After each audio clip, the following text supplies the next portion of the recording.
Welcome to Guide Guru. We hope this video helps. You start by opening both apps so the system can pin them quickly. This saves time and avoids reloading. Swipe up from the bottom or tap the Recents icon to reveal the app carousel. Once done, locate the first app you want in the split view and pause there. Make sure the app supports multi-window. Doing these preparatory steps prevents surprises and makes the split process immediate and smooth when you trigger the multi-window controls. You now enable split screen by tapping the app icon in the Recent Apps view and choosing split screen. This pins the first app to the top or left.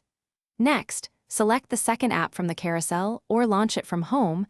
It will occupy the other half. Make sure to drag the center divider to adjust space for each app. This is useful when you need more typing area or a larger preview. If you need to swap positions, use the app icon menu, or you finish by closing split screen. Drag the center divider all the way to one edge to return to a single app.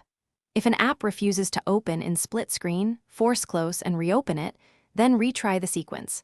Some apps need a fresh start. Make sure your system and apps are updated because compatibility problems are often fixed in updates. If problems persist, reboot the phone. Restarting clears temporary system states that can block multi-window behavior. Thanks for watching. Consider subscribing if we helped you today.